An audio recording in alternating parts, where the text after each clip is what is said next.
Brain tumour के इलाज में क्रांतिकारी परिवर्तन आने जा रहा है और फोर्टिस अस्पताल की तरफ से एक खास मशीन लाई गई है। और इस मशीन की क्या खासियत है, किस तरीके से इलाज होगा, कितने दिन में पेशेंट डिस्चार्ज होगा, कितने दिन आना पड़ेगा उसको अस्पताल में, कितना टाइम लगेगा पूरे इलाज में, ये तमाम चीज़ें मैं बात करूंगा। लेकिन सबसे पहले मशीन के बारे में बात करूं कि इस मशीन की क्या खासियत है। हमारे साथ में फोर्टिस अस्पताल के अनिल विनायक जी हैं, ग्रुप सीईओ।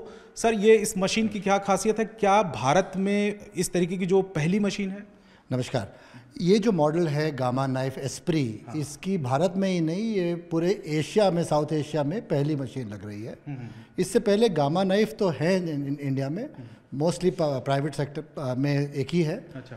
और बट वो बहुत पुराने मॉडल लगे हुए हैं। ये जो नया मॉडल है, ये फर्स्ट यहाँ पे आ रहा है। अच्छा, आप लोग ये कहाँ से लाई गई मशीन?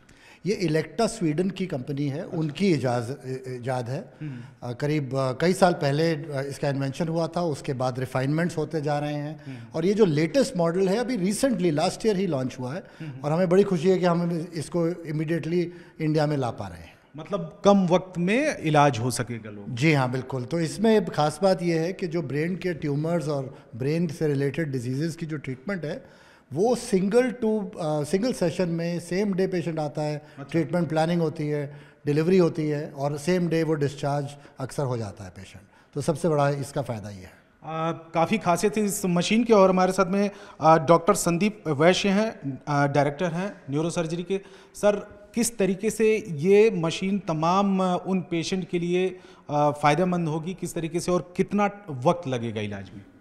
फ़ायदा तो जहाँ तक है, अगर किसी को ब्रेन ट्यूमर डायग्नोज हुआ है तो अभी तक हमारे पास इलाज, आगे चलते हैं। हमारे पास इलाज है कि उसके या तो सर्जरी करें।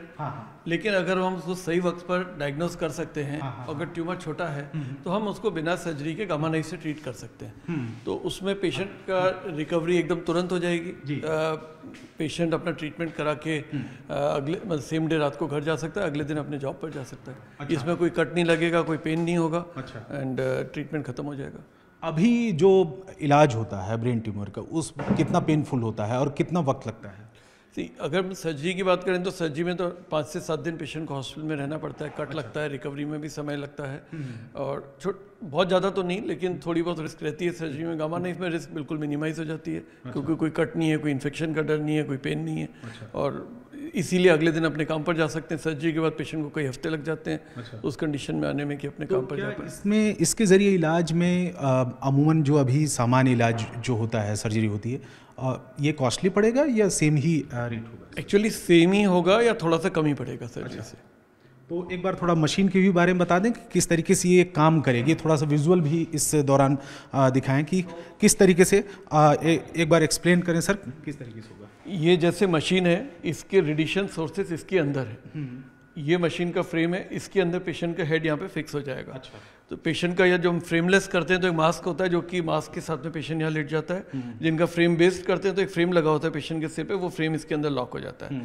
उसका सबसे बड़ा एडवांटेज ये है कि पेशेंट ट्रीटमेंट के दौरान हिल नहीं सकता।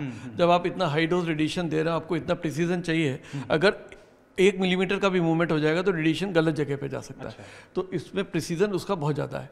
सेकेंडली, इसके अंदर रेडिएशन सोर्स है, इसके अंदर है तो 192 रेडिएशन सोर्सेज हैं।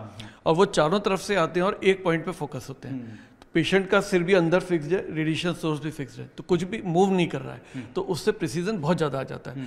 तो इस पद्धति में 0.2 मिलीमीटर से भी ज़्यादा अच्छा प्रिसीजन है, जो कि और किसी टेक्नोलॉजी में नहीं है। इस टेक्नोलॉजी के जरिए जो सक्सेस रेट है वो कितना होगा? जनरली 98-99% है। 99%। और अमूमन जो अभी इलाज होता है, सर्जरी होती है, उसमें कितना होता है? सर्जरी में भी अलग अलग सी, सर्जरी में डिपेंड करता है कि ट्यूमर कहाँ पर है। अच्छा। अगर ट्यूमर कोई बहुत डिफिकल्ट जगह पर है तो वहाँ तक पहुँचने में कोई क्रिटिकल स्ट्रक्चर्स है, कोई क्रिटिकल ब्लड वेसल्स या नर्व्स हैं, तो उनको डैमेज होने का रिस्क रहता है। अच्छा। जब यहाँ बट वो स्ट्रक्चर्स रेडिएशन के लिए काफ़ी रेजिस्टेंट होते हैं। अच्छा। तो अगर हम उसी एरिया को, उस ट्यूमर को हम रेडिएशन दे रहे हैं तो उसमें रिस्क नहीं के बराबर हो जाती है। जो सिंपल जगह पे ट्यूमर है तो उसमें हम सर्जरी करें या गामा नाइफ करें तो उसमें रिस्क बराबर रहेगी। बट जो डिफिकल्ट लोकेशन पे ट्यूमर है उनके लिए गामा नाइफ बहुत ज़्यादा अच्छा है। गामा नाइफ के जरिए पूरे प्रोसेस में कितना वक्त लगता होगा? MRI करने में आधा घंटा लगता है, उसके बाद हमें ट्रीटमेंट प्लानिंग में करीब आधा 1 घंटा लगता है। उसके बाद जब ट्रीटमेंट डिलीवर करते हैं सब, उसका पहले टेस्टिंग करते हैं, Q&A होता है, और उसके बाद treatment delivery time 30 minutes to 1 hour है। तो अगर सब कुछ ठीक चल रहा है तो 4-5 घंटे में पेशेंट ट्रीटमेंट करा के भी जा सकता 4 से 5 घंटे में। और अभी लग जाते हैं 1 हफ्ता आपको है। अस्पताल अगर में। सर्जरी करते हैं तो उसमें समय ज़्यादा लग जाता है। तो ब्रेन ट्यूमर की जो सर्जरी है उसमें लगभग 1 हफ्ता लगता है। अस्पताल में एडमिट भी होने की ज़रूरत होती है और इस दौरान निगरानी भी होती है। लेकिन ये जो मशीन है काफ़ी एडवांस टेक्नोलॉजी है और इस तरीके की जो मशीन है एशिया में पहली बार लाई गई है और इसके ज़रिए करीब 4 से 5 घंटे में ब्रेन ट्यूमर का इलाज हो सकता है और सेम डे में मरीज डिस्चार्ज होकर अपने घर जा सकता है। कैमरामैन नीरज तिवारी के साथ रवि सिंह, गुड़गांव, न्यूज़ 8 इंडिया।